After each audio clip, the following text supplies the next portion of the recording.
Bystanders at the newsstand is back on your favorite platform, Flip TV. We are live from Ogba, Ikeja, Lagos. You are welcome once again. By this time last week, it was the first day of January 2025. By this time last week, it was New Year everywhere. But here we are 1 week later. So we thank God for life and we thank God for good health. And all our listeners, all our viewers, we love you, we appreciate you. And then we say a very, very big thank you this morning. As always, I have here with me 2 hard copies of the newspapers and then 3 soft copies. But before I proceed, anyone will also commit my name and you are welcome to Bystanders once again. Let me start this morning from the soft copies of the Daily Trust this morning. Borno attack. Many soldiers missing as death toll rises. That's on our headlines this morning. Borno attack. Many soldiers missing as death toll rises. Abuja school bombing. Case of international interest. Police. NFF appoints Malian Chele as Super Eagles coach. Atiku spend El-Rufai Al-Mustafa others meet SDP leaders. Okay, let me continue with the paper. Insurgency, Macron under attacks for saying Africa forgot to say thank you. Let me leave the soft copy of the Daily Trust. Now I have here with me this morning our popular newspaper vendor. Come just say thank you to our listeners. Just come and say thank you to our listeners this morning. This man is the most popular vendor in the world. How is the vendor here at Hogba?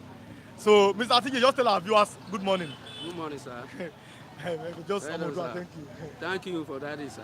Okay. Thank you, sir. So this you can go, sir. Now this is our popular newspaper vendor in Ogba. You'll be seeing him once in a while. So thank you so much. You can go now. Okay. He has said thank you. He's started to greet them Omodua, but we know everything. So yeah, he has acknowledged. So let me continue with my hard copies this morning. As you can see, he's distributing newspaper. So you just have to come here to say 10 seconds of thank you before he continues his duty. Let me continue with the reading of the major headlines of my hard copies that I have here this morning. Let me go to the Nation hard copy this morning. The Nation is saying this morning, hard copy of the Nation. It says, Tinubu to world leaders, change your negative view about Africa. Tinubu said that yesterday at the inauguration of President John Mahama in Ghana. And we saw Tinubu, he also met President Olusegun Obasanjo and GEJ Goodluck Ebele Jonathan in Ghana yesterday for the inauguration of Ghanaian new President John Mahama. He said, we are working hard for prosperity of our people. Mahama steps in, promises reforms. That is in Ghana yesterday. French Malian Chele takes over as Super Eagles coach. And court reserves ruling in Ooni as Queen Hamzat bail application. Yes, that's going on in Ibadan. The sad incident that happened in Ibadan, and court have reserved judgment on that. Our court killings, 19 arrested. That's in Ondo State. 570,000 applicants gone in for 3927 custom job. Let me repeat. Close to 600,000 people are gone in for just 4,000 jobs in custom. As you can see, there's no work in Nigeria. These are on the page of the Nation hard copy this morning. Let me go to my last hard copy here this morning, which is the Nigerian Tribune this morning, which says, Atiku knocks APC over alleged threat to Obi. I didn't threaten Obi, Moka clarifies, says LP presidential candidate has crossed the line of truth.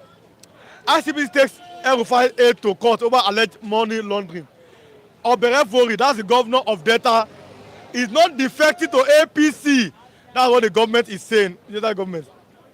Africa will lift itself out of poverty build resilient economy. Tinubu is saying that yesterday in Ghana. Our military pensioners demand payment of outstanding arrears by Kate Finance Ministry. Like I always say, old men who have served the nation, you will see them carrying placard, give us our pension, suffering in poverty and in penury. That should not be happening in a normal country. Ibadan Stampede, bail application of Naomi Oriyomi principal to be decided on Monday. Yes. And police arrest 19 suspects over our court clash. Now let me go to my hard copies this morning. Let me start from the Vanguard this morning, which says, as you can see here, how lack of power, water, japa degrades health sector. I always tell you, if you're a Nigerian person, please try to stay healthy. If you sick, you might die. This is not a matter of I don't know how to give people hope. I must tell you the truth. In Nigeria, if you get sick, you might just die. Look at what they are saying in the Vanguard, which says how lack of power, water, japa degrades health sector. You are seeing an exodus, shortage of healthcare workers persist. Health system faces challenges in service delivery due to accountability issues. Lack of funds for healthcare remain big problem. How corruption allegations led to suspension of LP chairman Okpebolo. Tinubu approves allowances, bulletproof SUVs for retired general. Yesterday I read it on the news where Tinubu has approved $20,000 for the retired generals. That even though go and teach yourself abroad. Shocker, NFF announces sacks Malian coach for Super Eagles. No state has excuse not to pay 7,000 minimum wage. NECA. Obi Atiku Labour Party blast APC. I didn't threaten your life. Stop lying. That's APC super tell Obi. And you are seeing Tinubu as Mahama's inauguration. We lift our people out of poverty. Tinubu has promised Nigerians. So all Nigerians be clapping, be singing for joy. Tinubu has promised to lift you out of poverty this morning. Livestock development, headers can't afford ranches, Mieti Allah. Nigerians at moderate risk of human metapneumovirus. NCDC saying that. And government, bad news for all Nigerians. Government abduct for in Zamfara communities. Mr. and Mrs. I like reading them. It's a cartoon. It says this man is very nice. He's always ready to assist. He fixed the plumbing problem before I could call the plumber. And he said I should call him anytime. His name is Alimi.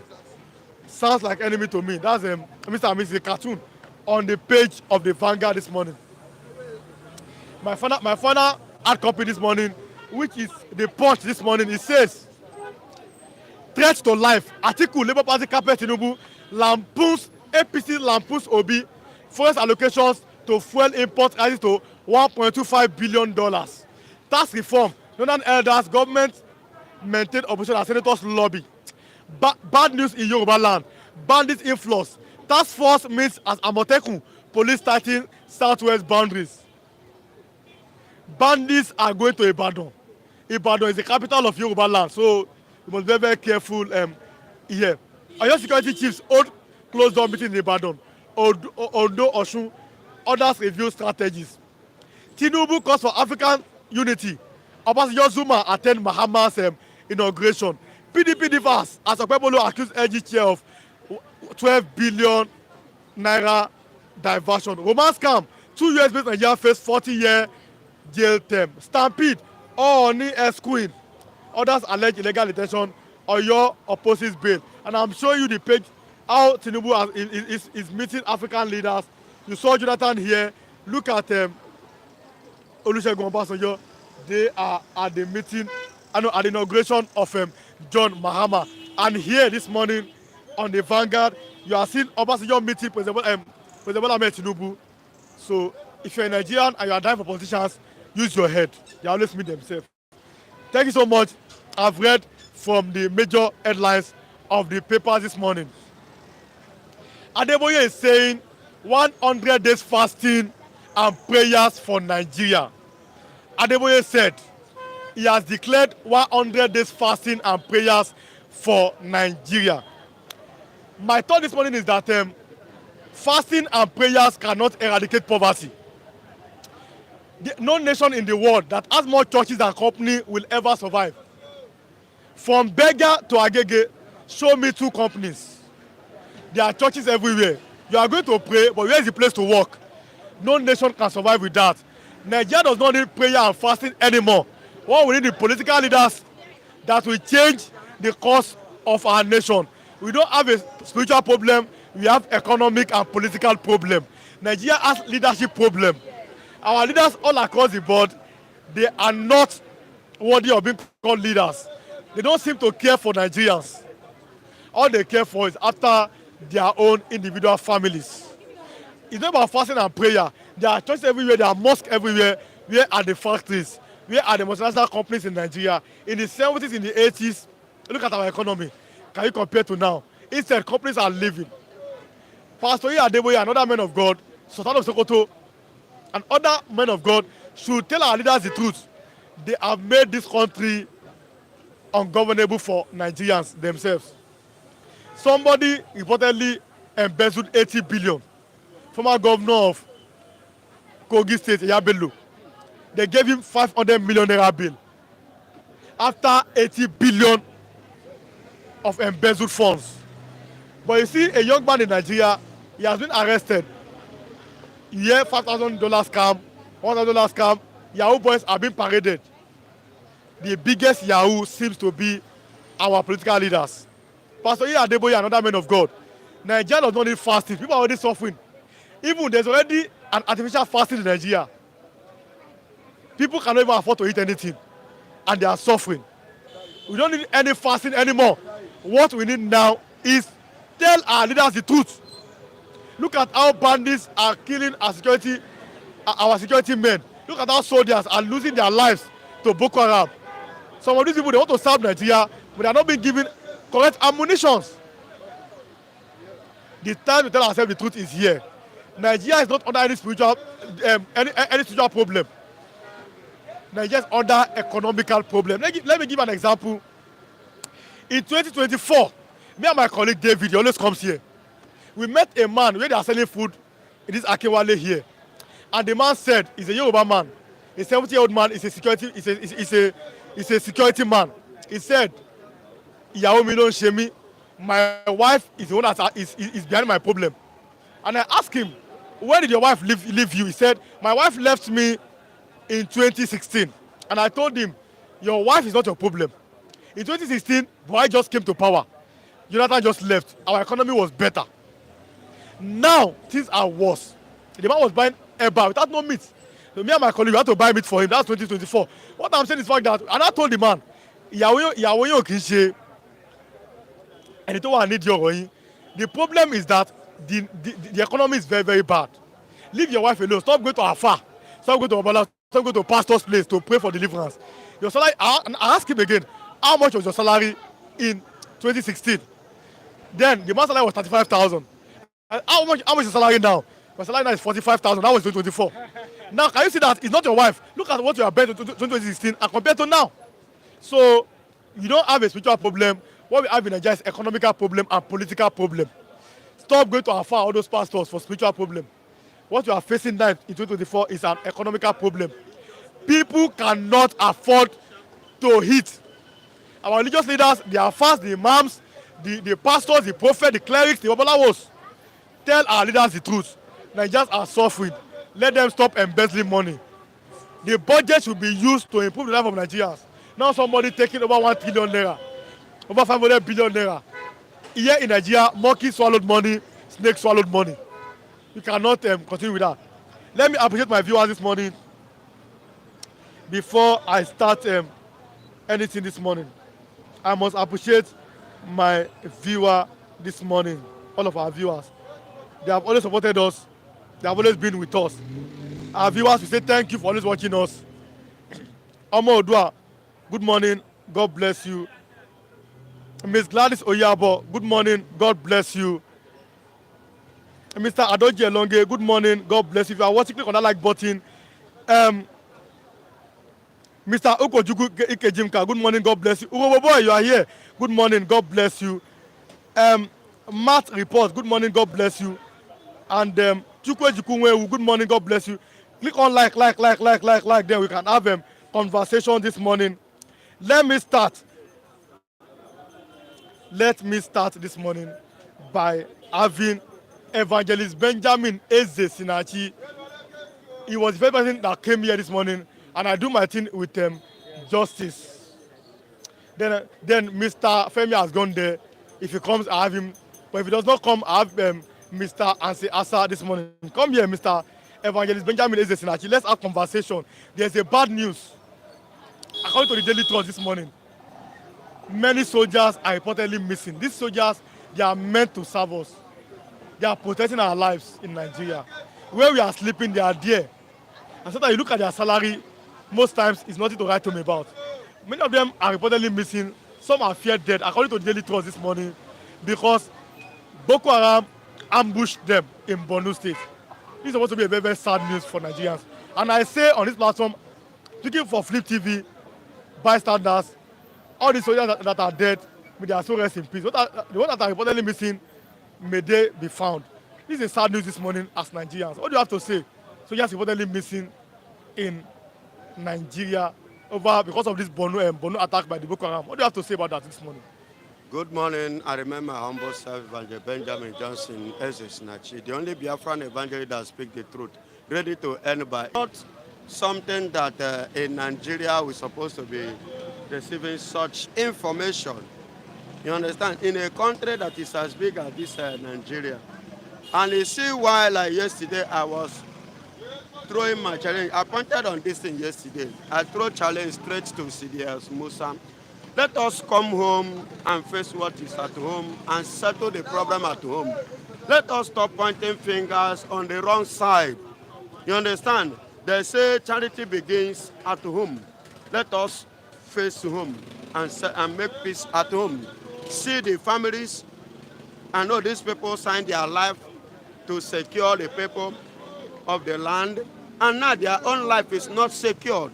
That means the security is in Nigeria, and the people in Nigeria are not secure. If those ones could be ransacked, and many are missing, because yesterday it was called wipe, and many are missing in Borno State. You understand? If this kind of thing could happen to soldiers, the people with a gun, what do you think that will happen to common man that don't have gun? You and I that are on the street, these people are supposed to protect us, and their life now is like this. That means it is high time. It is high time. If I say government is not today, we have been shouting government. Government no care. They don't care. They don't send me and you. You understand? They don't bother. They only bothered about themselves. It is high time we find alternative to protect ourselves. Yes, somebody has said it some years back that Nigeria and Nigerians need to handle gun. Every citizen need gun for self-defense. In case, imagine this. So I want to ask you this question. He said every citizen needs gun in Nigeria. Yes. Don't you think that Nigerians, do you think that we are even matured enough as Nigeria? Because in Nigeria, you can step on a person, he gets angry. Do you think that Nigerians are matured enough to handle gun? Of course. Of course. Do you know what? Many years back, thank God that one have reduced and stopped. Because of 20 naira, Nigerian police will open rifle on a citizen and kill you. You will die Sarah because of 20 naira. Ask him for 20 naira, you refuse to give him, he will shoot you aside. That is Nigerian police. Thank God that one have reduced now. You understand? Let me tell you, had it been that everybody handles gun, Nigerian police will not be intimidating people, the citizens, the way they are intimidating us. Even likewise them that are soldiers, and likewise them that are all those Boko Haram. Because I believe there are some certain set of people who saw what happened. Because they are armless, they cannot retaliate. In America, in other civilized countries, because some citizens are titled to handle gun. If you shoot anyhow, they will send it back to you. Do you hang your life on air? Are you getting it? So we have grown up, we have come to the stage. Hold gun, everybody should be entitled to hold gun. So that your opponent, the other side, will not intimidate you because they are holding gun. So there is something that happened last time here. You understand me? When I look at the keke guy, the way the police treated the guy, and the guy was a person of disabled, one-legged guy. I felt it, I was like, and I was on this Philip TV, you know. So I was like, Should I go and fight these people? The way they treated the young guy, because I fought for him. You understand? If not for those guns that they are holding and we don't have it, then we'll not be treating people like that. That we treat everybody, every citizen with respect that we deserve. So there was a time that former President Goodluck Ebele Jonathan said that Boko Haram have infiltrated my government. He said it the other time. Are you not afraid that this Boko Haram, some people might be working for them to always destabilize Nigerian government? Because some people are not working for them. Some people are using them. They are not working for them. They are using them. I don't know if I have shared it. There is a repentant Boko Haram, Ali Aliu. You understand? He said during Jonathan time, he said the person that Jonathan feared most is Ibrahim Baba Mosi Babangida. He said that man, currently now is on wheelchair. He said that man, his men are still in the uniform, both in police, both in the military, both as politicians. You understand? He said that even Asari Dokubo and Oka or Aka, he said that they are one of the people, many of them that this man sent to Libya. Are you getting it? They went to Libya and they were trained there. These are his boys, which he is using. On this Boko Haram you are seeing. No wonder what gave what the former president, what's his name? I've forgotten. Muhammadu Buhari, whether the living or the dead one. You understand? They gave him the utterance, the audacity. You understand? To open up and said that he will make the government of Jonathan ungovernable.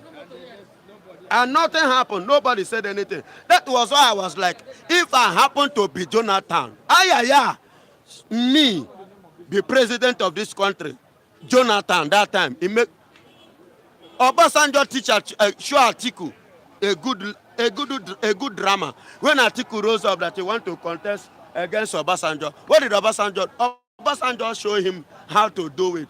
Oh yeah, go to court and face your case charges. They dribble Atiku. When it remained 2 days for election to hold, court now, oh yeah, take your certificate. Atiku could not campaign, he couldn't do anything. I will teach Buhari a lesson. So I will put him in a place whereby in the next Baba. So what do you think that President Bola Ahmed Tinubu should do? Because it's from the south, it's a Yoruba from the southern part of Nigeria. Do you think that he should tackle this? Because this Boko Haram, like we say, we don't know, we cannot say for a fact these are who are behind them, but maybe persons are behind them. And the vice president is from Borno State. I'm talking about Kashim Shettima. Yes. What is that Bola Ahmed Tinubu can do to tame this Boko Haram, this dragon? Let me tell you this.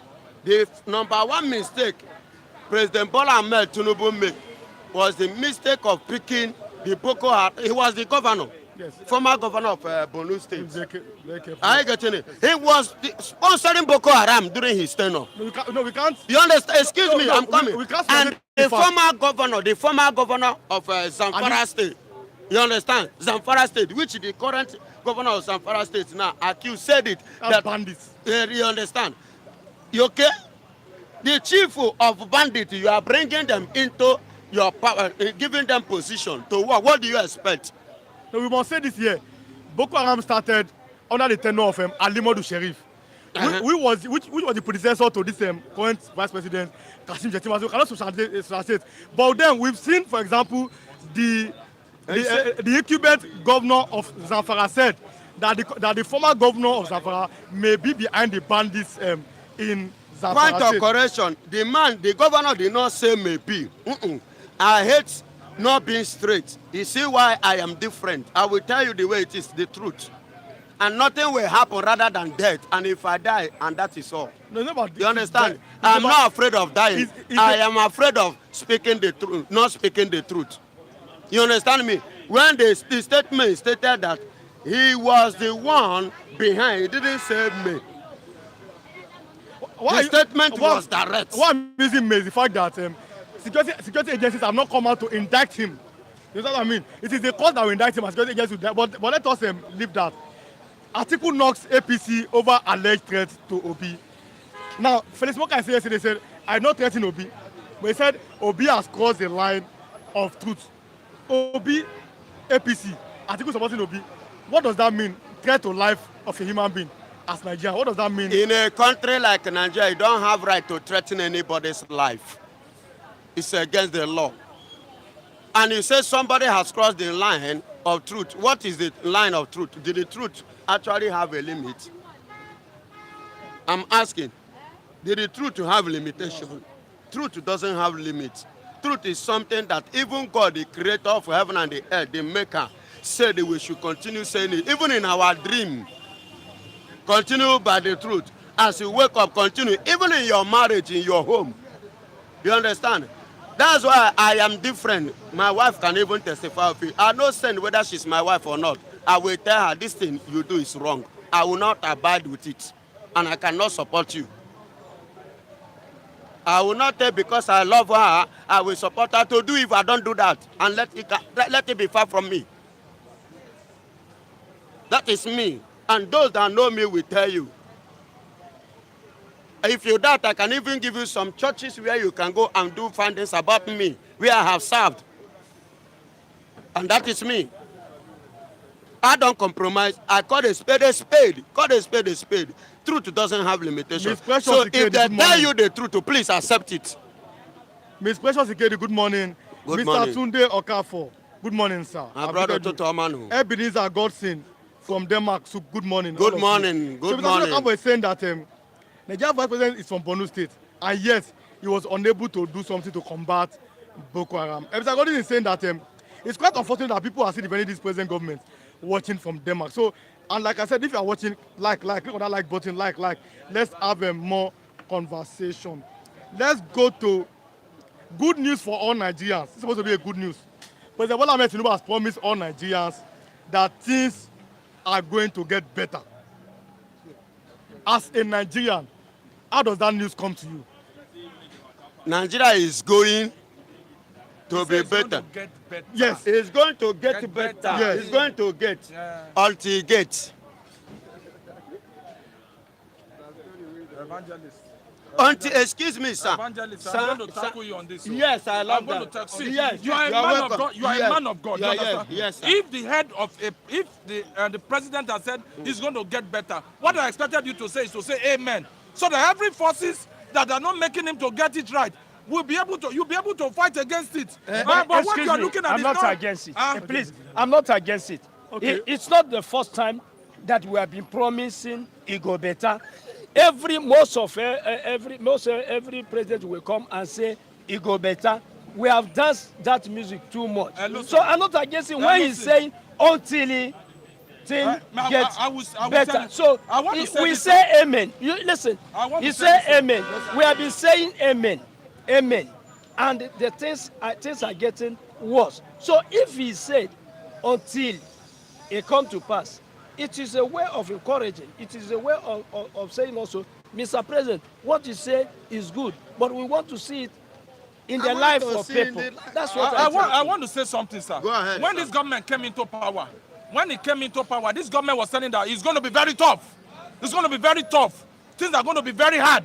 Things are going to be very hard. Now this statement is coming. This government is coming out and saying that it's going to get better now. You understand? What I expect us to... Well, what I expect you to say is amen. How is it going to go about it? What are the strategies? What are the things they want to put in place? Not trying to criticize and kill this government. Sorry, it's not criticism. Please, it's not criticism.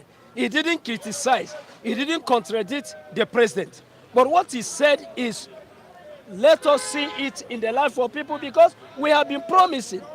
So many people have been promising us and telling us it go better, and we haven't seen it. So he's saying, until we see it on people. You know, when Buhari was coming, people were saying Buhari is the Messiah. Everybody was happy, but it not stop, that thing did not stop Nigerians from suffering. So what he's saying cannot take us back. It cannot fight. It is not fighting Mr. President. He's saying, Mr. President, what you say is good, but we are waiting to see it in the life of people. Amen. Stay here. Mr. Godson said that amen cannot put food on someone's table. If you are watching, like, and comment. Let's have conversation. Thank you. The amen I'm talking about is I'm talking to him as a prophetic man. He's a pastor. You understand? When a head of a country speaks out, you understand? What you are supposed to do is to stamp it. That your amen stamps it. Listen. And I want to say this, that as Tinubu, I'm not a fan of Tinubu. I criticize him a lot. You understand? When he came into power, he said, we are going to have it very rough. We're going to have it very rough. And he's getting to his second tenure. And he's telling Nigerian citizens that it's going to get better. It's going to get better. What I expect us to do now is just say, amen, what are the strategies? We, as the citizens, have to engage them and say, how are they going to go about it? So, that's my own humble take. Stay here. Let me ask him. Okay. So, in all of this, I'm not. Now, I will give all of it at the same time. Now, do you think, in your opinion, that Nigeria has a spiritual problem? Well, For example, Pastor Deboye said he declared 100 days fasting and prayer for Nigeria. Do you think that we are under a spiritual under a spiritual control that's not making this country get better? No. Let's be realistic. Pastor Deboye has actually been declaring fasting.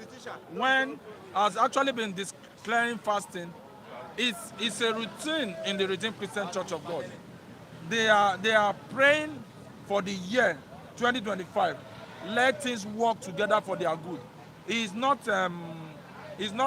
pertaining to Nigeria. They're also praying for Nigeria to get better also. Because in Nigeria as we is today, it's the spiritual that controls the physical. So if we allow the physical to control the spiritual, we will not go anywhere. So Pastor Deboye is his normal routine in the Redeemed Christian Church of God that his members should fast and they always have prayer point. That's my own humble take, sir. So now, if you are saying that, okay, let me read from. I like to read from our viewers. Mr. Tunde Okafor is saying that it's only a foolish person that will come to trust Nigerian politicians.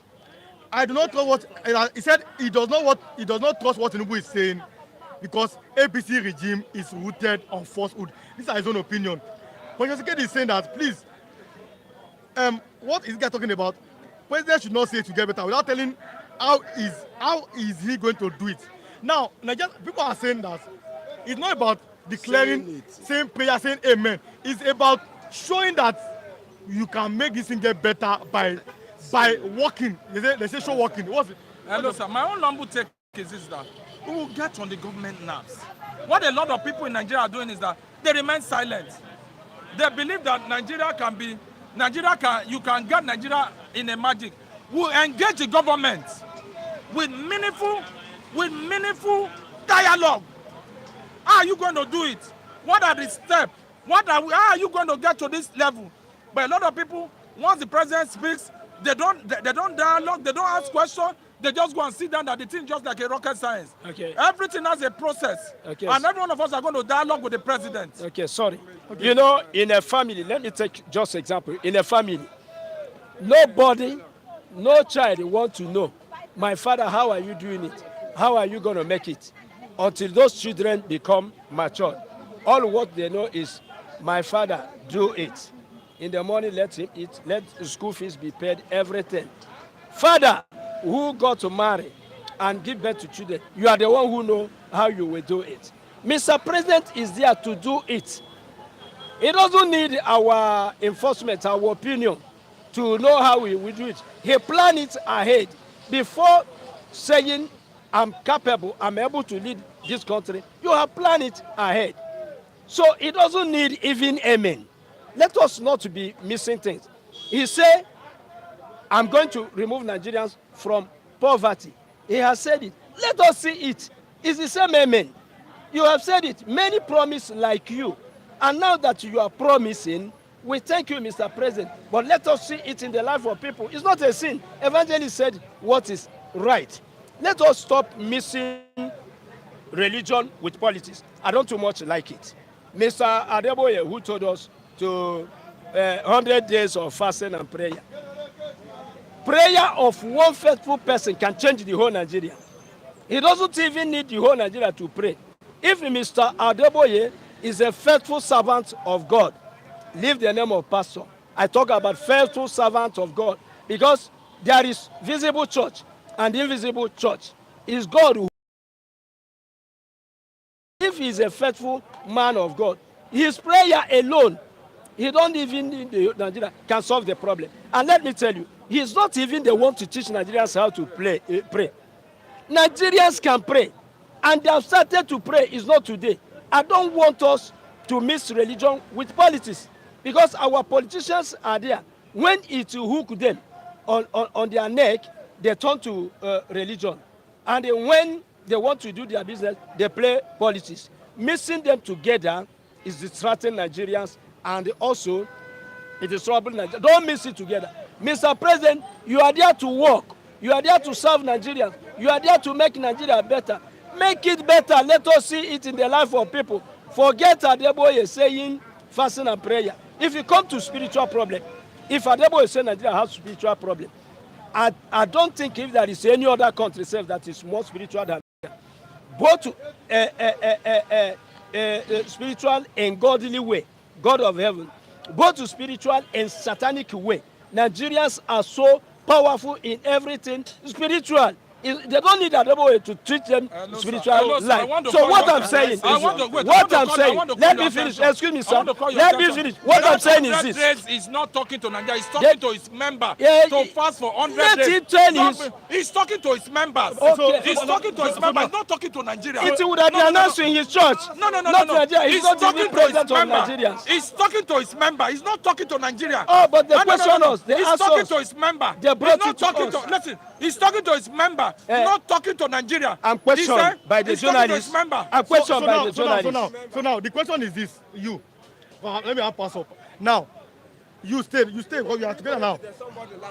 People are hungry already in Nigeria, and now when we say Nigeria, Nigerians are Christians, Muslims. Nigerians are redeemed winners if they are MFM. Nigerians are Asauddin or Wauddin, depending on the religion.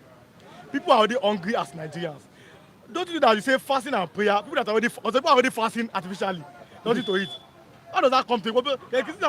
We don't need fasting and prayer anymore. It's time for Pastor Adeboye to tell our leaders. That's what people are saying. What's your opinion about that? It's a matter of choice.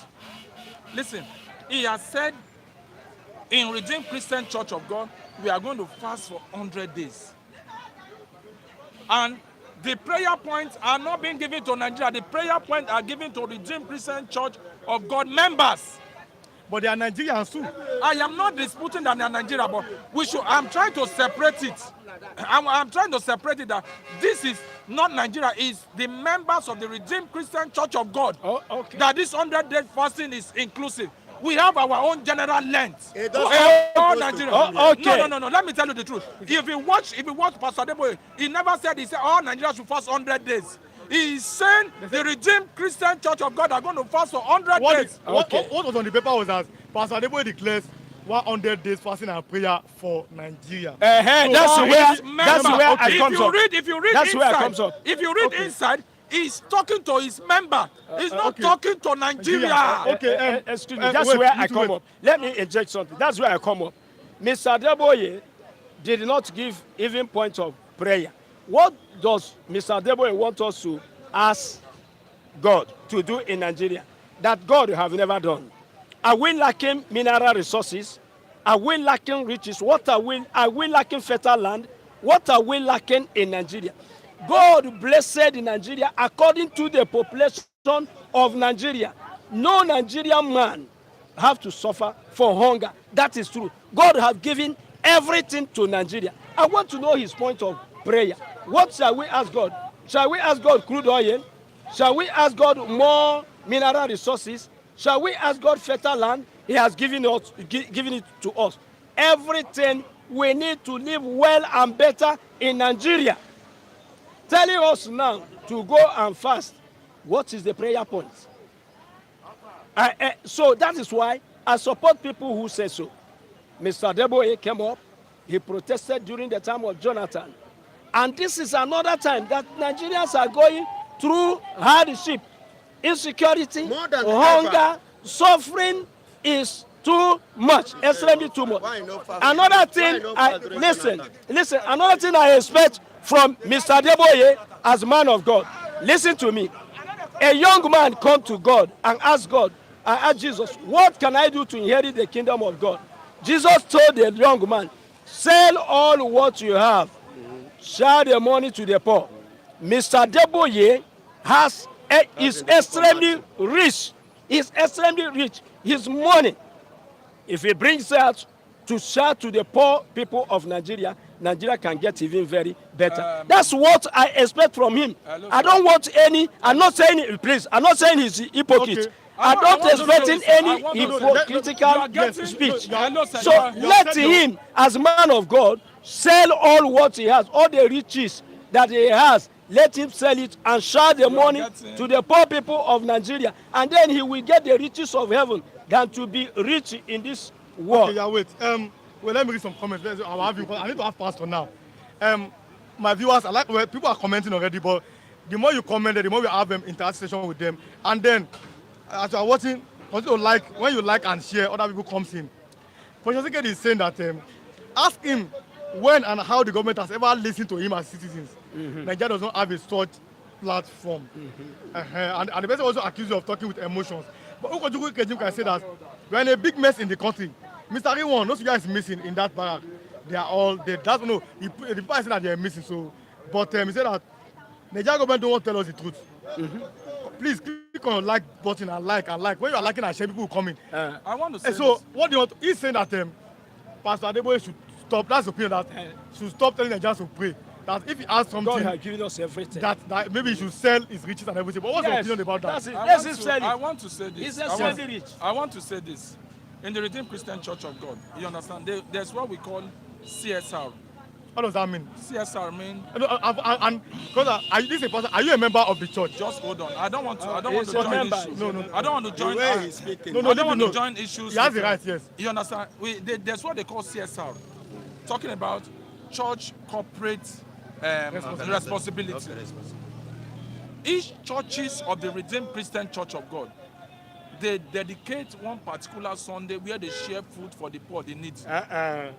You are not aware now. No, you are not leave aware. him. Federica. No, leave him. I don't know why you are not aware. Yes. We are telling you now. Yes. You are getting it wrong.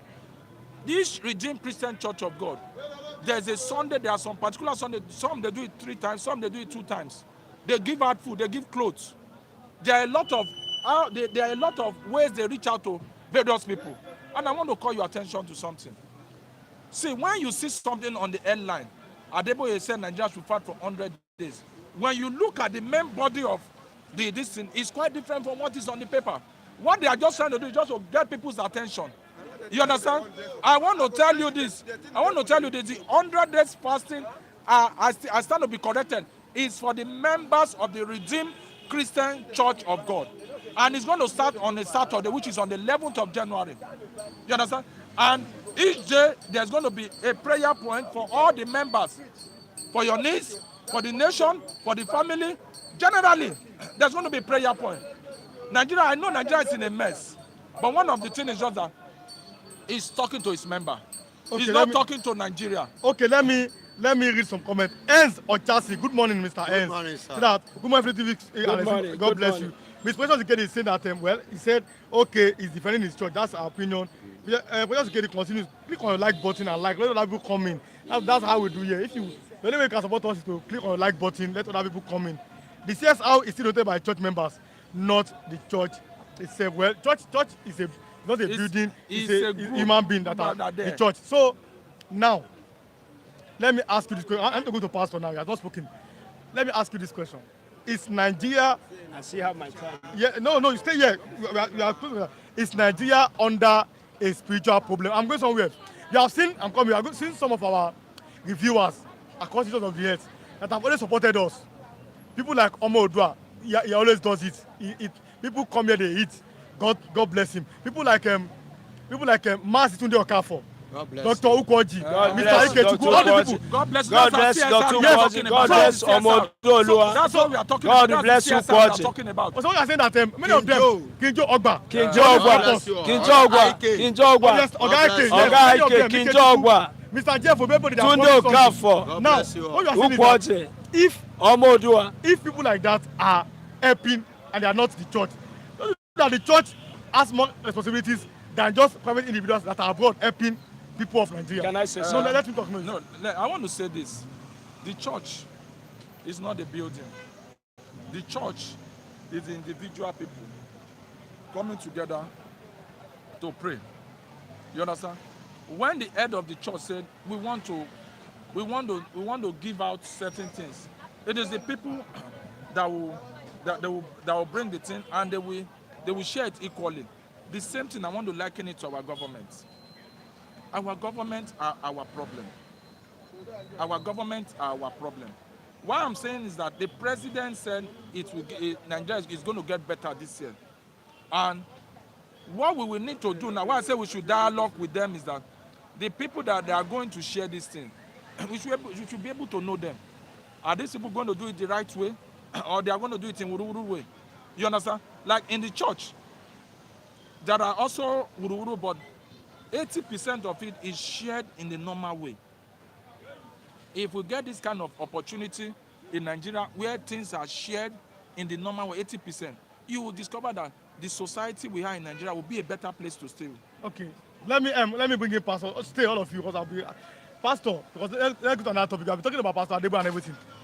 You know, how do I put it? Comment on it. That'll be your last comment. Then we'll go to other topics. Yeah. Now, there is something I want everybody to know. The problem we have here in Nigeria, we have the problem of the politicians, which are the leaders. We have the religious problem, the leaders of the religion. Because why I say so? Do you know that somebody like Papa Adeboye is somebody that people respect much, not just in Africa, in the world. Whenever he speaks, it's like a father is speaking. But let me tell you, do you know that Adeboye himself, I don't want to even go, because if I should go far, I will tell you about that evil regime you are talking about. You don't know. And I don't want to go deeper, because my elder brother was ordained by the same Adeboye in 1996. And I know what, I don't want to go there. Let me go, stop. When he said, why I'm mentioning it, because he's a leader in the church. Bible says we should pray for who? Those in authority. Those in authority. Not to pray for the Nigeria. Nigeria doesn't have problem. The problem of Nigeria is Nigerians. I agree with you. The problem of this country is me and you. Let me use that, put it that way. I agree with you. Do you understand? So coming now to say let us pray for Nigeria is an error. You see why I used to say it? I don't pray for Nigeria. And if I go to any church, pastor climb pulpit, tell me let's pray for Nigeria, I don't pray. I don't pray such prayer. It's an error. Why? It's an error prayer. You cannot be praying for a country that is already blessed, and you are the one mismanaging what God has given us. That's why Apostle Paul expatiated on it by saying the people, because many of us do not understand. He said the people in authority. Then the people in authority are people like Oshibanjo, people like Tinubu, people like, you understand me? Then what is the duty of the religious leaders when they meet Obasanjo, Tinubu, and the rest, Atiku? But what did that used to tell them? Both of those clergy. But there's a line, no. But there's a line of thought which says that Pastor Adeboye he criticized Goodluck Ebele Jonathan. I'm coming, sir. Let us wrap up here. I protested against him. That why has he kept quiet now? That's a line of thought. God bless you. Yes. Excuse me. You know, I don't want to. I wanted to bring it. You are bringing it now. Excuse me. Wait. No, wait. Excuse me. When you are saying, allow him. I don't when you are saying that Pastor Adeboye does not criticize, during Buhari's time, he spoke. He said Nigeria have an oil. Out of 80% of the oil, I don't know whether you heard that broadcast. Out of 80% of this oil, 75% of this oil have been stolen. Where is the money going to? He has been speaking. Under President Bola Ahmed Tinubu, because let me tell you, they are from the same state. They are the same tribe. People are saying that. Then under your brother in quote, why has he not spoken? This is just a question. And why has he not protested? Excuse me, I'm the one talking. Okay. I'm the one talking. So let us. I'm the one talking. Yes. See, it's just that you only brought in what I don't want to touch, and you have touched it. During Jonathan, he protested. A lot of things went, including the current government protests. It wasn't protest, it's a prayer walk. Point of correction. Prayer walk. Point of correction. You said English. It's a prayer walk. Excuse me. No, it's a excuse prayer me. walk. Then during I am correcting, it's a prayer walk. excuse me, when during Buhari time, under when after the kidnapping of that Chibok girl, that Damchi, Abi, what is her name? Yeah, Damchi girl. yes. After the kidnapping of that Damchi, what did Adeboye do? Nothing. What did he say? Nothing. But when he was denied visa to America, Adeboye remember 1 million march. I am saying it on air. He knows what I'm saying. I am matching the earth. Heaven is above the your earth. information from? Are you getting? Baba, do Where your are you findings if getting you your don't know. information Are you from? getting? That's what you are talking Hold on. Yeah. Excuse me, I did not interrupt you when you are I'm not talking. interrupting. So after this, now Tinubu has come to power. How much are we buying fuel now? How is people? How the rate of hunger now? But to the same man again say we should get patient, and now he's saying we should. He says it's your people that is telling his member to do what? To do 1 million days fasting.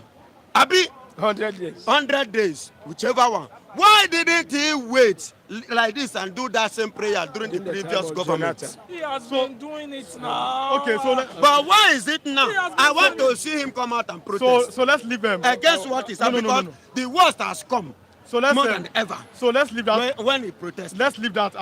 So I want you to close together. Bad news. Bandit influx. Yoruba. This is Lagos. Ibadan is there, not far. Ibadan is the capital of Yoruba life. You know what I'm talking about. Yeah, you are right. Now, bandits are now finding their way to Oyo State. Even Very the governor dangerous. cried out, Yes. Seyi Makinde. Makinde. Even over the weekend, I read from the Tribune which says that the government are warning community leaders, stop selling land for Fulani herdsmen, stop giving them houses because they are attacking your people. Yesterday, Governor Seyi Makinde again came out to say bandits from Northwest are finding their way to Ibadan. Now, this on the page of the point this morning, on the front page, that's the major headline. It says, task force meet at Amotekun police tightening southwest boundaries. Oyo security chief hold closed door meeting in Ibadan. Ondo Osun others review strategies. Should we be afraid? Let me start from you. Should we be afraid that bandits are now finding their way to this part of Nigeria? Yes, we should be afraid. Although God said, fear not. Before I tackle this problem, please, I want to continue to greet Mr. Ike, Tunde Okafo, Omo Odua, and Ukwoje, and the rest, all our viewers. This thing is putting fear in everybody. I don't have gun, you don't have gun. And they say bandits are already penetrating. How can you defend themselves? They have defeated many of our soldiers, killed many of our soldiers. Those terrorists are now coming closer to us, our children, our wife. I think you know how they are. When they come, they will adopt married women. They will adopt even little girls of 13 years and get married to little girls of 13 years. Very wicked souls are now with us. We should be afraid. At the same time, I keep on asking myself, Nigerians used to always wake up very late because I believe in, will I say, efficacy of Tinubu. I thought that when Tinubu will come up, all this rubbish will stop. I'm surprised that he's still on. What are we waiting? When danger is ahead of us, when danger is coming, Nigerians don't react until when the thing enter inside our nose. It is very, very dangerous. Amotekun is there. They empower them. I think they should empower them more and more. Governors should wake up. Everybody should wake up to tackle all those bandits and herdsmen. See the condition of North. See what is going on in the North. They are not showing us on TV. They are not showing even online. If you see how those people enslave people of North, I'm telling you, your children are no more your children. They will adopt little girls of 20 and of 12 years, 13 years, you know, and have sexual relationship with them, which is very, very dangerous. They are raping here and there, destroying our land. Nigeria has become a very miserable land. without no security. So what are we waiting to wake up? Even if it takes to invite some of us, even if it takes to cry to UN, to send down soldiers to help Nigeria to tackle all those people. And then another problem is this, you know, those bandits, those terrorists are not doing without people that are inside Nigeria, even some people that are in government. That's where it is very, very dangerous. Why not, you know, do something to wipe away those people? I trust, I will finish here, I trust APC. They have the broom.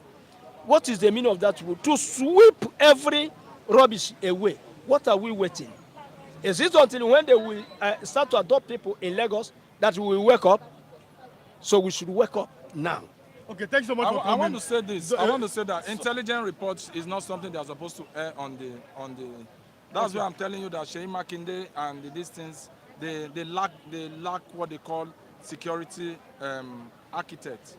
Such a thing they are supposed to keep low, put their strategies in place. You understand? They have held it. They have already told the people out. Those people will remain calm. They are supposed to be silent. When they come, they've already put their strategy in place. When they come, they grab every one of them. They've just told everybody. I will tell you that by the time they will strike, there will be the time they will not even expect. The government of Oyo State, Sheyi Makinde, he's gone out of focus. I want to say this, that the security architect and the rest are not even being. Why must a governor go out and say such a thing? They will do the underground fighting. Have you ever seen Lagos State governor coming out to say that they are going to attack this? They have their internal forces. I will tell you quickly before I round up. In Penn Cinema, there used to be boys that used to terrorize people. When they see you, they will run and meet you to try to. What Lagos State government did was that they came together with those Agbero. All those guys that were doing that, and they arrested every one of them, one by one. You can walk there 1 a.m. Nobody will touch you. Sheyi Makinde is lacking an idea. Thank you, sir. Okay, thanks so much for coming, Mr. Felix. Pastor, let me take you on this. Where is Ebubiagu in all this? Because we are looking at the south here, southwest part of Nigeria. Where is Ebubiagu in all these in all these things? In the southeast part of Nigeria. The Ebubago, where you will see Ebubago is to trouble their own people, not to defend their people. That is where you will see Ebubago. That is why somebody like Soludo have the audacity to say that even the reason Mazen and the Kano will not stop insecurity.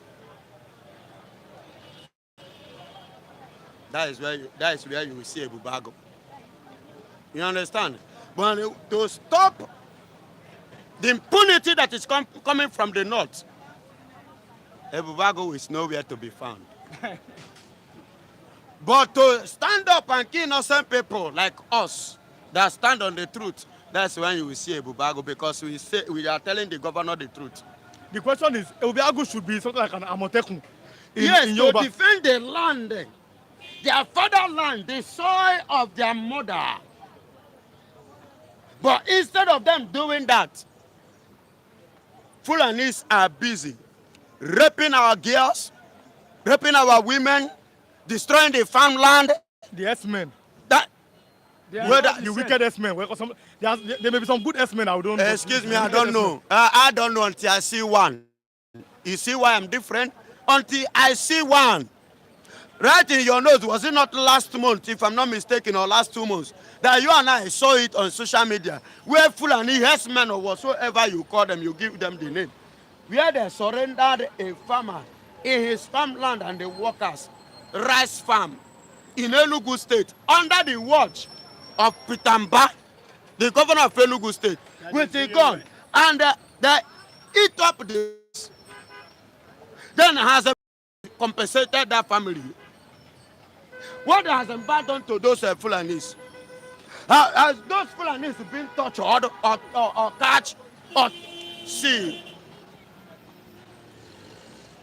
Let us not talk of Ebubago. They are nowhere to be found. Okay, thank you so much for coming. No. Thank you so much for coming, and God bless you. God Let me bless have you. Mr. Matthew. Because it's even good. Let me have Mr. Yeah, just coming now. Yes. Um, no. It's not my turn. I knew when he came. It's not my turn. If after I finish with you, if Mr. Femi comes, it's the second person that came after Pastor, Mr. Femi, then him. But if he does not come, then it will be him. Good morning, Pastor Matthew. Good morning. Let's start like this. Bad news. I read it this morning. Boko Haram attacked Borno State. Many soldiers, it's on the front page of the Daily Trust. Many soldiers were reportedly missing, and some may have lost their lives. What do you have to say? This is a very sad news as a Nigerian citizen. What do you have to say about that first this morning? It's a sad news, but it's not new. Was it not here yesterday, or was it the day before yesterday, that a military personnel was by the side as we were having a conversation here, and he alluded to the fact that in Sambisa Forest alone, that over 40,000 Nigerian military personnel have been killed. So the issue is, I've been saying it over and over, as a people, as a country, it doesn't matter your opinion, we must possess monopoly of coercive power. We must exert our power as a country within all the subterranean integrity of the country. Every inch of the country, the government should have the capacity to man it, to police it. It's not even surprising that someone like Toji Bello, you see here news like Nigerian army storm his hideout, they engage him. I'm talking about someone still staying within Nigerian sovereignty after burning. I don't think this will happen in a place like America, in a place like Britain. Because it doesn't matter anybody's opinion, as a country, if you don't have coercive power, the consequence is what we are facing. What government will normally conduct is state actors. I think I read, in Zamfara, how bandits imposed fine of 220 million naira on residents, and people are already fleeing their homes, ancestral homes. So until we rise and address the challenge by building capacity, we'll continue on this trajectory. Unfortunately, Nigerians are losing their lives, and it behoves on somebody that occupies Aso Rock in the person of Mr. President. Of course, the president goes by the name of the president and the commander of the armed forces. It behoves on him to protect lives and property, and if he does, he's not doing anybody any favor. It is a responsibility as incumbent on his office. But having a situation where Nigerians, it's just that in Lagos, a place like Lagos here, people can sleep with their eyes closed. In some part of the country, like those northern part of the country, Zamfara, all those Borno, all those part of Katsina, it's not easy. So the point is, as a government, you must, as a matter of urgency, necessity, possess monopoly of currency power. That is the best way to address all these issues of insecurity. On the front page of the Punch, bad news. Talking about this southwest part of Nigeria, Yoruba land. It says, bandit influx, task force meet as Amotekun police tighten southwest borders. Over the weekend, I read on the Tribune how the government were telling the landlords in Oyo State, stop selling your land or giving houses to these S-men. They are maybe killing your people. Yesterday, Seyi Makinde cried out that bandits from the northwest part of Nigeria are now coming to Oyo State. Today is on the Punch again this morning, which says Amotekun police are starting southwest boundaries. What does that mean? Because from here to Ibadan is not far. If you are having these bandits around this part of the country, what does that mean for southwest and the national security in Nigeria? I tell you that even in Delta states, bandits have taken over a good number of places. What is happening is any area that have access through this railway from the north is vulnerable for bandit invasion.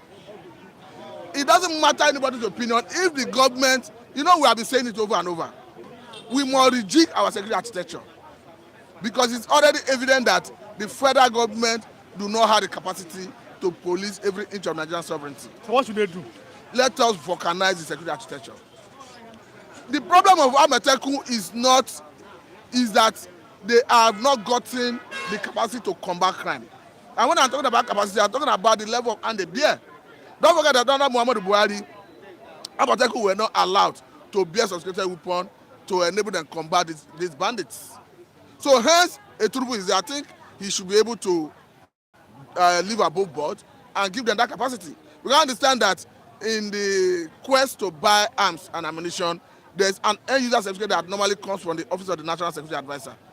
Of course, if the president is not willing to allow it say through, he will block it through the Office of the National Security Advisor. I remember the then governor of Rivers State, yes, Owike, the governor of Rivers State bought a military helicopter.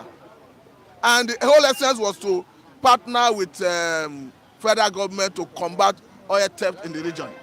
But because the federal government, as at that time, I'm talking about Muhammadu Buhari, did not like the face of Wike as a governor of Rivers State, they refused to give the end-user certificate from the Office of the National Security Advisor to fly the military helicopter. Eventually, the state government were forced to donate the helicopter to federal government. In the same vein, all the attempt of all the southern states to procure arms to enable Amotekun to bear arms have always met stiff resistance from the Office of National Security Advisor under Muhammadu Buhari. Remember that the former governor of Ondo State, of course, who understand was very vocal in his position about allowing Amotekun to bear arms. I'm talking about Akeredolu, who unfortunately died. You understand that if the federal government is to allow Amotekun to bear arms to the extent of combating insecurity, things of banditry in the southwest will be a thing of the past. And the same thing should be replicated in all the other zones, because it's becoming very clear that Fulani are the major problem when it comes to insecurity in the country. Don't forget that the global terrorism test put them as the fourth most dangerous terrorist organization in the world. It is not by magic, it's not by, this is a well thought out research that stand over the time, that have stand the test of time. So you have seen a people like this, they are not ready to change. All their ideology, all their mentality is that anywhere they go, they conquer. They lord it over the people. And the government of Nigeria seems to be lackadaisical in terms of handling them. We are seeing in around 2010, where the government of Ghana summarily dismissed the matter of their own sovereignty. Because the only thing they know is themselves. They do not even recognize the concerned authority like the Nigerian government. Was it not in Benue State under the governorship of this autumn? We saw assassination attempt against him, and a group came out to say we did it, and next time the governor will not be that lucky. And they go by the name of Fulani Nationality Movement. Up to today, nobody is under prosecution for that dastardly attempted murder. So the point is, the federal government under Tinubu should rise above the occasion and do the needful. I understand that someone like Bodejo is already in custody currently. He's likely going to face prosecution for banditry. The military already accused him of banditry. So the point is, in as much as the government now will whip power to arrest someone like Bodejo, they should go beyond that, enable security arrangement at the state level to be armed like Amotekun. And if Bago is well constituted, because currently I understand that there are so many questions surrounding their formation and their activities. If they are formidable and they are unbiased like Amotekun, I think they should elevate them and allow them to be armed and combat insecurity. This should be a good news for all Nigerians. All Nigerians, God bless you. Good news. President Bola Ahmed Tinubu has promised to lift Nigerians out of poverty. He made the promise yesterday in Ghana. No, this is on the Vanguard newspaper. Isn't that a good news? I'll leave that where you talk. It is a mirage. It's a mirage because you are saying one thing with your mouth, your policy is speaking another thing. Go and check. Almost all the discos have gotten approval from the regulatory agency to increase tariff. So what are we saying? So the government is interested in stifling the economy more. If you want to achieve what you are saying, was it not true that the president told us during that media chat that he was going to reduce inflation from 34.6% to 15%?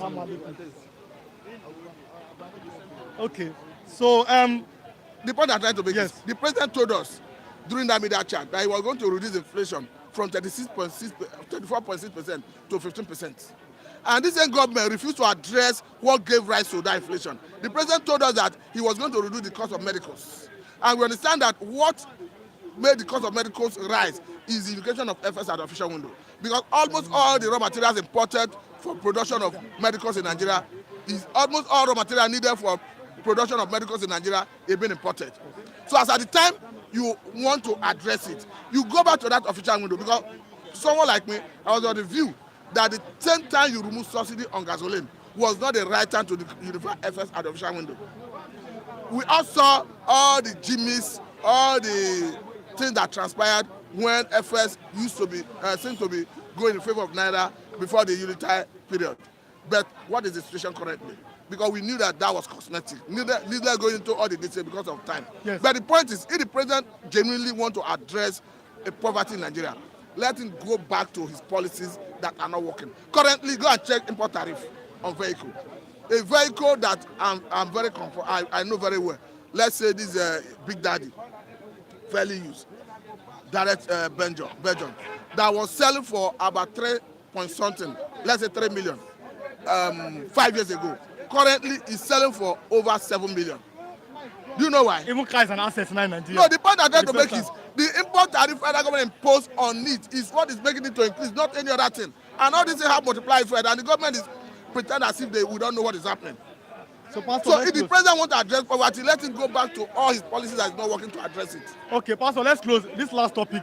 You were not here yesterday. Article knocks APC over alleged threat to Obi. I didn't threaten Obi. Moka is saying, Felix Moka says, every presidential candidate has crossed the line of truth. Nigerian Tribune is my source this morning. Just close with that. I think Obi would have engaged him in court. Let him explain to Nigerians and the court what he means by crossing red line, so that let us know whether he's one that draw the red line, and what he means by saying that Obi, anything he see, he should take it. I think for me, Obi is right for crying out, because such statements should not be taken lightly. Because telling somebody that he has crossed red line, that whatever he sees, he should take it, I think that statement is pregnant. That I needed to tell Nigerians and the world more of it. Okay, thank you so much for coming, Pastor. Thank you for and God bless you. That's Pastor Matthew. Let me have Mr. Femi. He's supposed to be my second speaker this morning. Mr. Femi, good morning. Good morning, Mr. Rilwan. Let's start straight to the point. Bandits in Oyo State, from the point which says, my source, it says that bandits influence task force meets as Amotekun police tightening southwest boundaries. Oyo Security Chief hold closed door meeting in Ibadan, Ondo, Osun. Others review strategies. What do you have to say? Bandits coming to Yoruba land or southwest? Well, it is if it is this first time, it will have been a surprise thing. But this is not the first time they have been coming, and thank God that they are unable to unleash their maim before we discover them. And God give us chance, and God give us chance to act ahead. They know his name. This is a proactive measure. You said Amotekun, task force, police, all of them, they are coming out to map out their strategy and monitor the border. And they monitor the border of the southwest. And I'm very happy to hear that. And I'm very sure that they will do a better job, a better work. Let me tell you, if you want to work, we will work. I could remember during COVID-19, when all these Fulani, they will be packing themselves with the cow, coming to southwest. So many times we fish them out. That every trailer coming, they will stop them. What is inside this trailer? How many cow you carry? How many women being? Is there a weapon? Do you smuggle weapon? These people, honestly speaking, it's because Yoruba, we are too docile sometimes. But when it's time for us to rise up, we usually rise up. But this one is to tell us that we should not sleep at all. We should not relent. Every time, we should be guiding. Ms. Kate Perry, good morning. She's saying that Nigeria is gone, but you guys are not seeing it. Fulani has been in all our bushes, and you guys are here speaking English well. We are not. You will be afraid that bandits are coming to Ibadan. Should be afraid. We should be afraid, though. We should be afraid. Even if we have some security measure done in Lagos State, but we should also be afraid as well, because Yoruba will say, "Ontoba ti ba oju, o ti ba mu," whatever that happened at Ibadan, as all of us we are here, some of us we have relatives at Ibadan. And if you now think that what happened in Ibadan doesn't concern you in Lagos State, oh, you to Kara, then what happened to Ibadan may also. Ibadan is a very large city. A very big, anything that can overwhelm Ibadan can overwhelm Lagos State. That is the truth of the matter. You see, but it's not, we are not talking about Ibadan now. We are talking about Oyo. You see that Ibarapa, that old Okiogun side, that is the major area, I mean, that Fulani has been concentrated upon. I don't know what they are after that place. You see, I don't know, maybe their old vision of how they chased Old Oyo Empire out of the real, or, you know, the real Oyo was around Kwara. How they chase them out and they come into this place. Maybe it is that vision they still have, and they are still try to pursue it by coming to that. I've not been to that side, but people that have been to that side, they say it is full of Fulani cow, Fulani everywhere in that area. Okiogun, Saki, Igboho, all those sides, they are being infiltrated by Fulani. And I don't know, maybe because of that place has forest, but they are not the only one that has forest. Forest is everywhere. We have forest in my state, we have forest in Ondo State, but they concentrate most in that route. I don't know what is happening. And thank God now that it is Seyi Makinde himself that first of all perceive it. Because God forbid bad thing, if it is to say it's just one village, Fulani just come there, kill like 30 people, all of us will be crying. Seyi Makinde, he will go there and he will be addressing. Nothing will happen. But thank God it is Seyi Makinde's life that was threatened. He said he perceived that they are not too long, they are not too far from where he lodged, telling you that he himself is not safe. Thank God he himself realized that it's not safe now. Because the first time I will hear Seyi Makinde say, they will say Seyi Makinde cry out. When they kill like 50 people at Igege that time, I don't hear Seyi Makinde cry. He just went there like Obadare that want to do a crusade, and it was gallivanting around. Nothing special was being done. But thank God now that there is a measure, there is a movement to go against Fulani move. So, like I said, I was telling people to clap. We don't want to clap. Good news for all Nigerians. Tinubu has promised to lift Nigerians out of poverty. But on the tribune, he says that Africa will lift itself out of poverty, build resilient economies. Tinubu is saying that. Is that a good news for all Nigerians? Sorry, make everybody just go, whatever you are doing, just keep on doing. All this promise, Tinubu promise in Nigeria, he couldn't fulfill it. He now went to Ghana to go and make another promise. Before that promise travel from Ghana to Nigeria, it has disappeared. So let's forget about that one. Just concentrate upon what you are doing. And they say as you review some of his policy, some are good, some there is nothing so much we can write home about it, but that he want to lift Nigeria out of poverty, I've not seen it. I've not seen it coming. Vanguard is saying, in my last question today, our lack of power, water, jackpot the great health sector. And I said this morning that, please, don't, if you are letting me here, please don't be sick, because if you are sick, you might die. Yes, in the hospital now, no light and everything. So, what do you have to say? Our best doctors are jackpot, even not doctors, most of our professionals are jackpot, that means they are running away from Nigeria. What does that have to say about our leadership in Nigeria? That's the result of the sign of a failed country. A failed country, you will see that people are living there en masse. People are living in a failed country en masse. So it's a sign of a failed country that our government needs to do something fast about it. Let me tell you, it's not easy to be a doctor. It's not only a doctor. It's not easy to be a professor. It's not only doctors that are jackpot now. The professors, they are leaving this country. And a professor left Nigeria to UK. Now he's now a cleaner in UK. Well, maybe that's what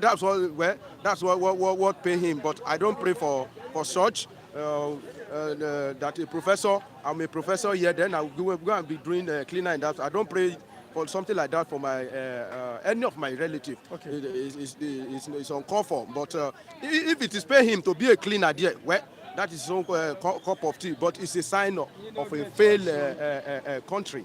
Very, okay, very Tex. Let me. Okay, Tex. Unwanoha, umunoha, umunoha. Good morning, Dr. Okoji. Good morning. We have greeted you. God bless you. Good morning, sir. He said, okay, Tex. Unwanoha, umunoha. He said, please, you should all note that since Tinubu take over as president, He has on his cap the number 8. That means he will spend 8 years and there's nothing anybody can do. Do you think that President Tinubu will spend 8 years and nothing no, can no, do? no, no, no. The meaning of this is not the first time President Tinubu is wearing that cap. And that logo you are seeing is not it. It's a broken chain.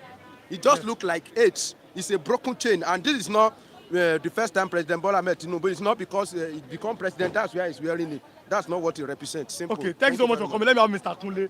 Then Mr. Christian, I just have a way then. I came for 2 minutes for sports. Mr. Kunle, good morning, sir. Yeah, good morning. Good morning, everyone. Yes, thank you for coming. You cannot say anything, I'm sorry, sir. Let's start from here, from Oyo State. You are from that side of Nigeria. Yeah. Task force meet as Amotekun police starting security, southwest boundaries. Oyo State, they are seeing influx of bandits in Oyo State. What do you have to say about that? Thank you very much. And this thing has been on ground for a while.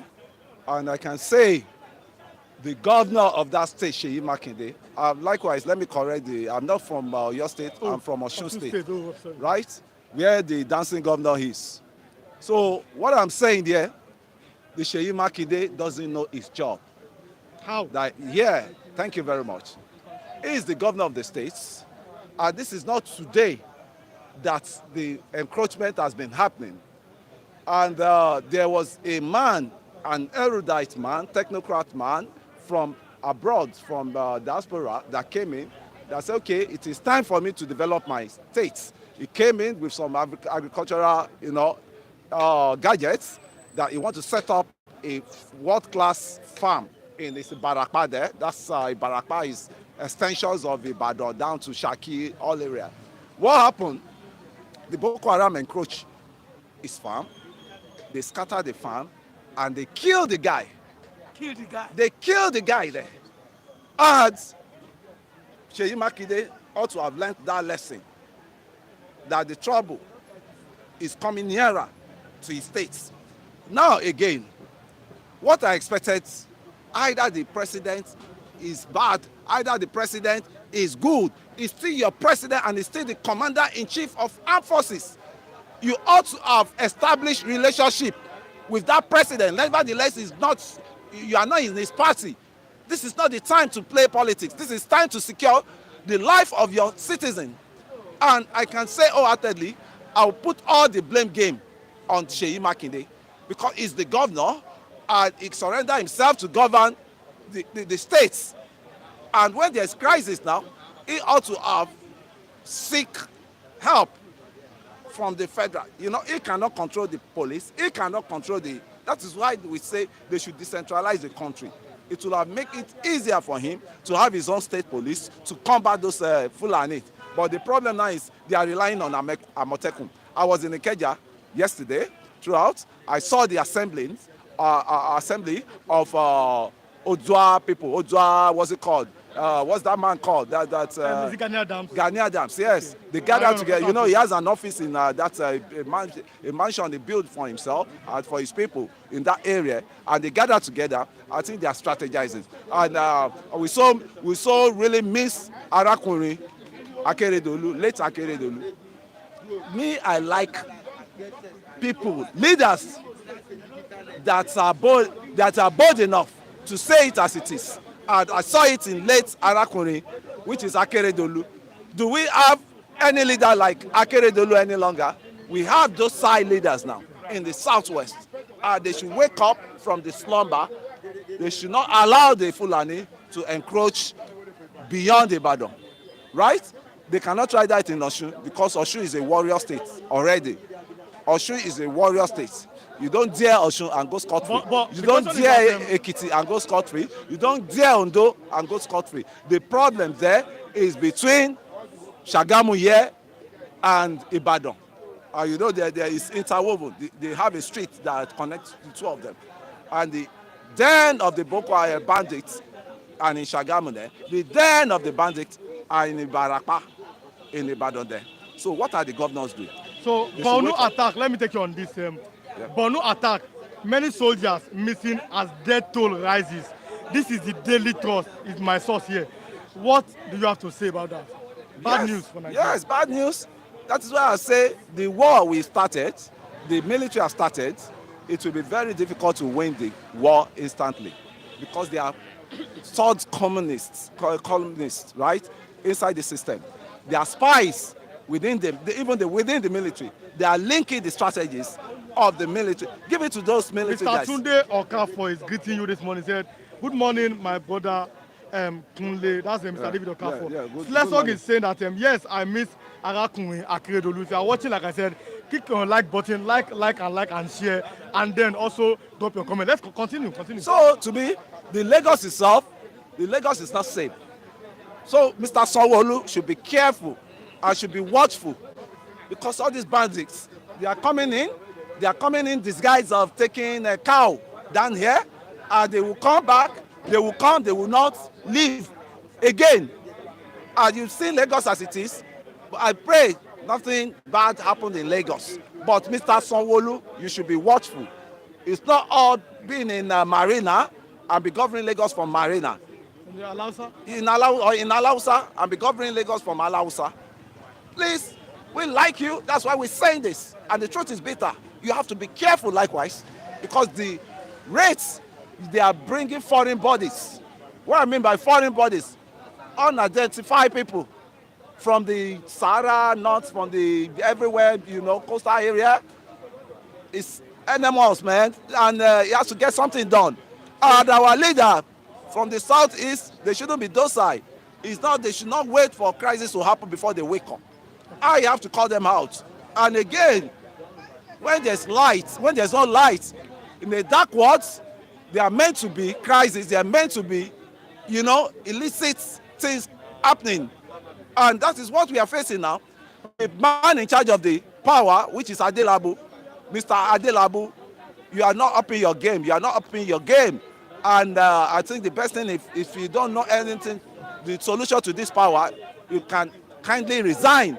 Because Nigerians we cannot tolerate darkness any longer. So my last question for today is, before Mr. Christian comes in, yes, is the fact that now there is this line of thought which says, and it's even a fact, it's written on the newspapers this morning.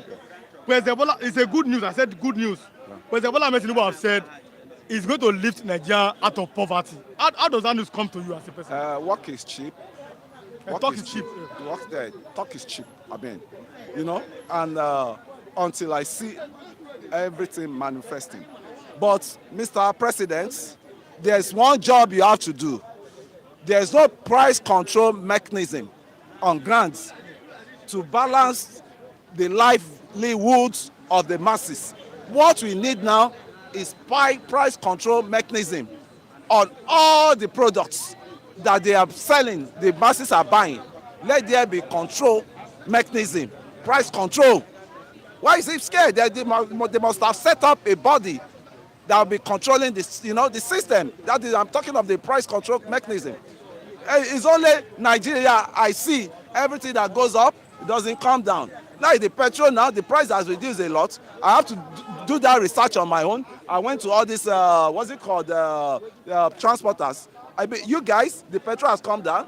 What is your price again you are carrying from here to Beggar? They said they've removed 100 naira. Well, it's a welcome development for them to remove that 100 naira. But the pressures, and we are with the citizens too, we are too docile.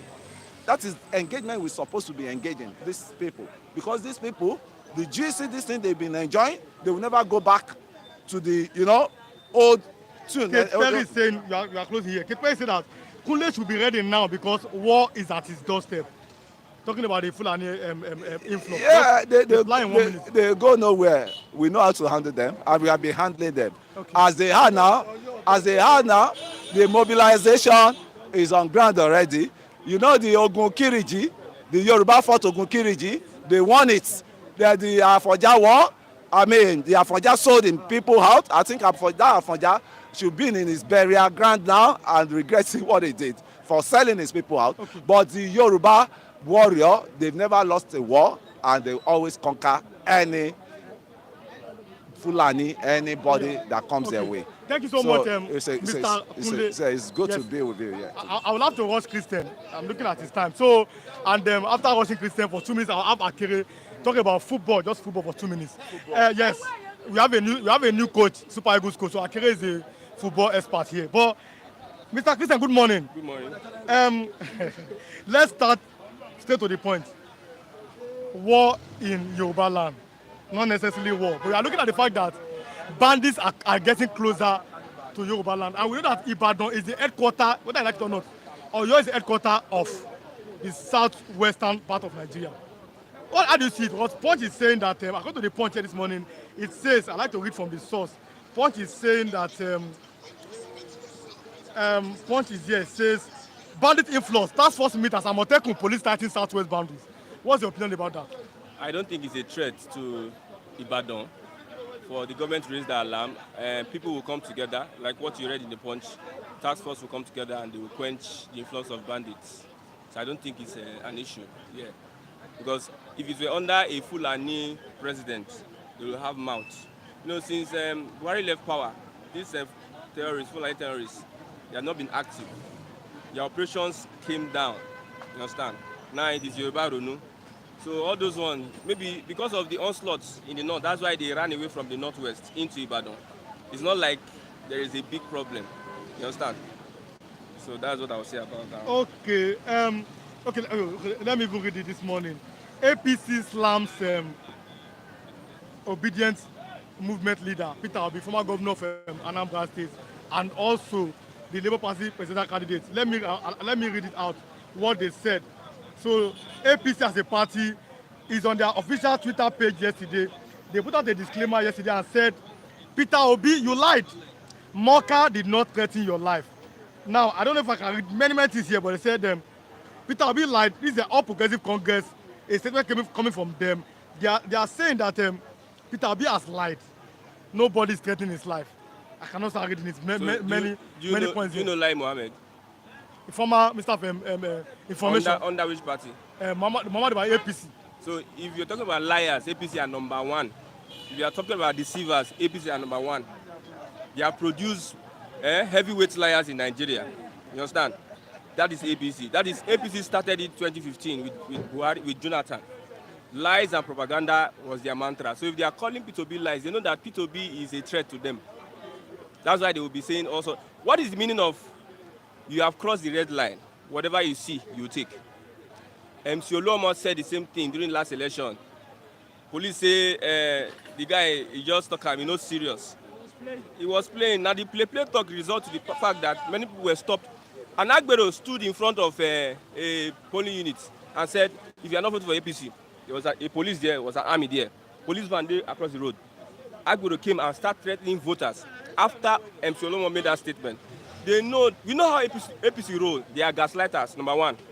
They are liars, they are manipulators, they are deceivers. They started with restructuring. Buhari come 8 years, we don't see anything. Our Greek minister say 180 days, price of food will come down. Just see, now yesterday, 180 days expire. Yesterday. What is the price of food now? So these guys are liars. So they are using that to gaslight their APC minions, those people that they can deceive. That is what they are gaslighting. They cannot gaslight me and other people that are well-meaning Nigerians. We know how they play, how they roll. P2B has not done half of what APC did to Jonathan. What has P2B said? What has he said? APC, under Jonathan, said we are going to form a parallel government. Maybe P2B tried to say that thing. APC, he said we are going to form a parallel government, and nothing happened to them. Because he told Tinubu that he should be honest and go to different states and see the plight of people. They said that he has crossed the red line. For this APC, now, I don't know what they worry. Let's continue. Mr. Lesson is saying, hi Christian, so happy to see you again. And David Okafor, Mr. David Tunde Okafor is saying that Mr. Kunle is now talking wisely now. Moyimu. Okay. You're saying that if you are watching, like and comment. Mr. Akese will be my last speaker on talking politics here before I go to Mr. Akere for the football in just 2 minutes. Now, good news for Nigerians. Like I said, President Bola Ahmed Tinubu has declared that he's going to lift Nigerians out of poverty. Do you believe that statement? You are laughing. Even Jesus, when Jesus came on earth, he could not heal everybody. He could not save everybody. Till tomorrow, Jesus could not save everybody. Not everybody is saved. Not talk of Tinubu.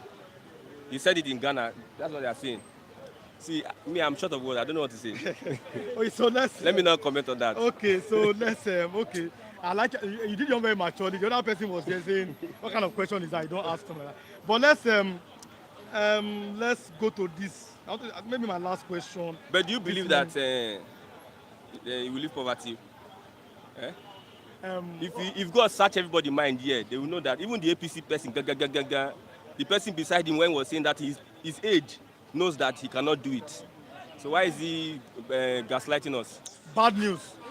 Gunmen abduct 46 in Zamfara communities. That one is not bad According news. to See, the Northerners deserve all those abduction. An average politician wants Sharia to be spread. And they know that this bandit will help them with their jihadists. These are their fighters. One politician said, these guys are our fighters. So if they not want to end banditry, let them end it. Their politicians know how to do it.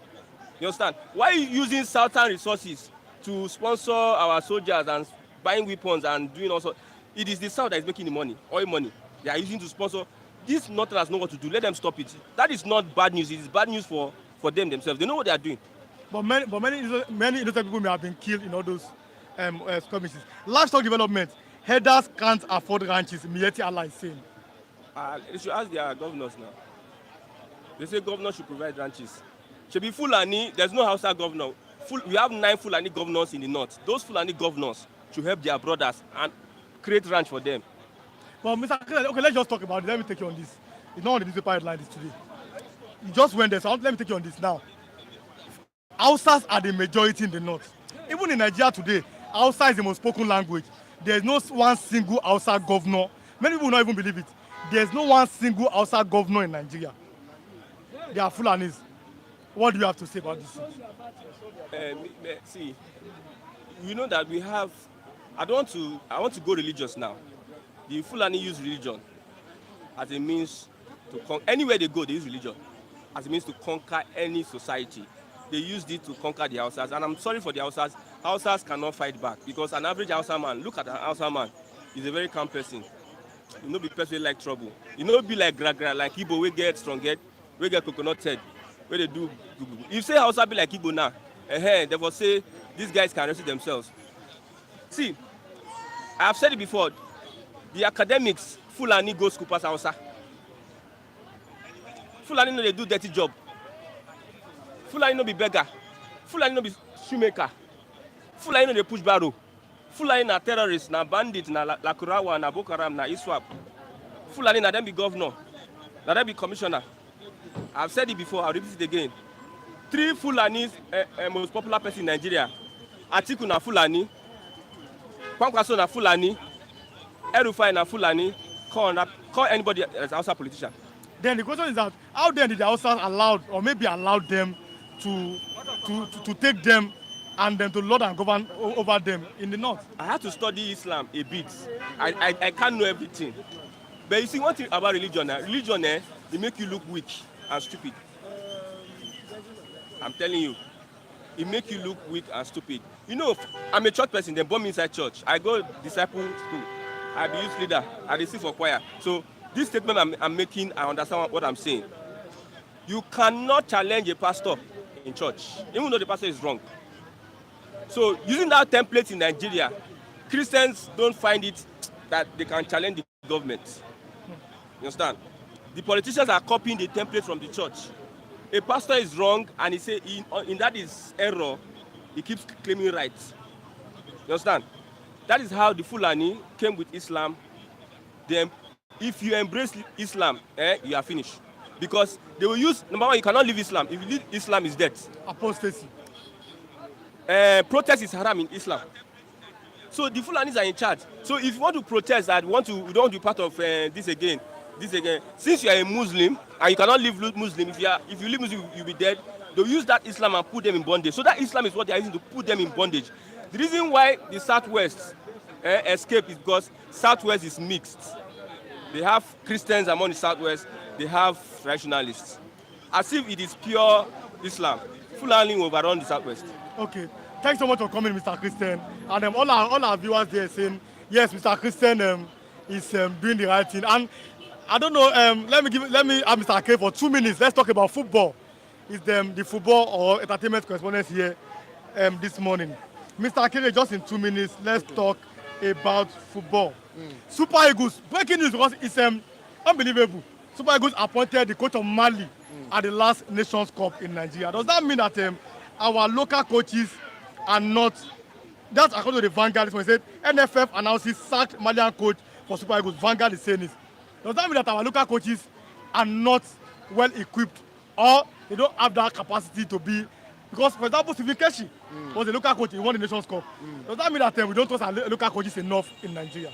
As for me, our local coaches have not been, up to par with. Aside Keshi, Keshi was someone that was, I don't know, he was former captain of the Super Eagles, and he's someone that has that quality of leadership, wherever he is. So, but for we had Finidi as our last coach, and we saw what happened between him and Osimhen. As for me, our local coaches, they are not people that are straightforward. Aside even, let's leave the technical aspect of the game now. They are not. When as for me, I don't know how to put it now. They are not somebody that you can really rely on. As regards trust.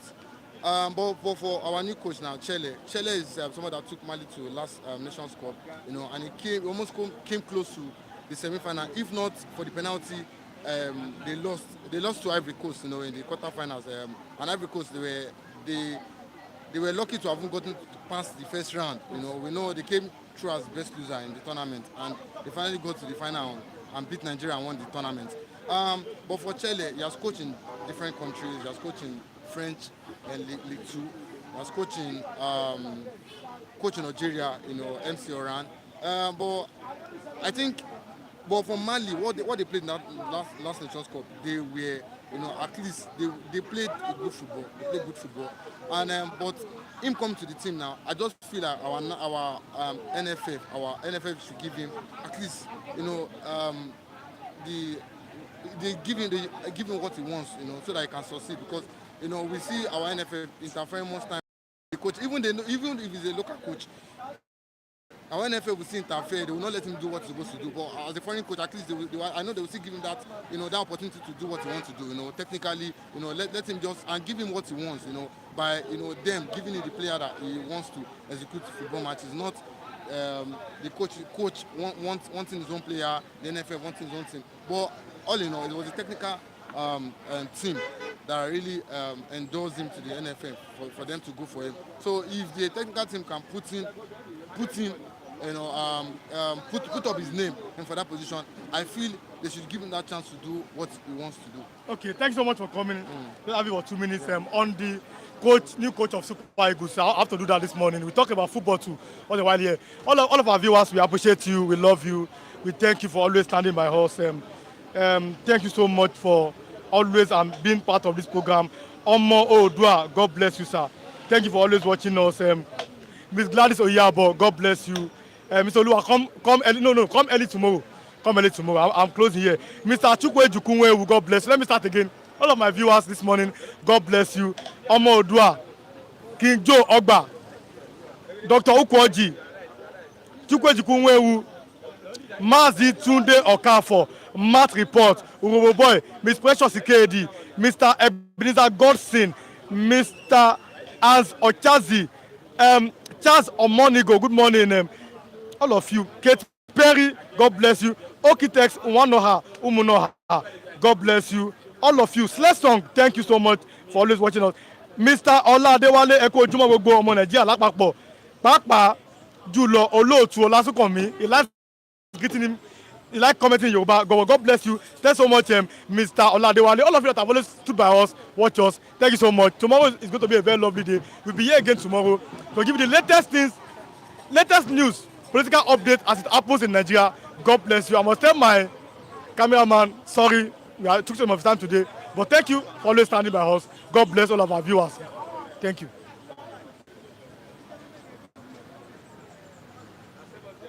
Just go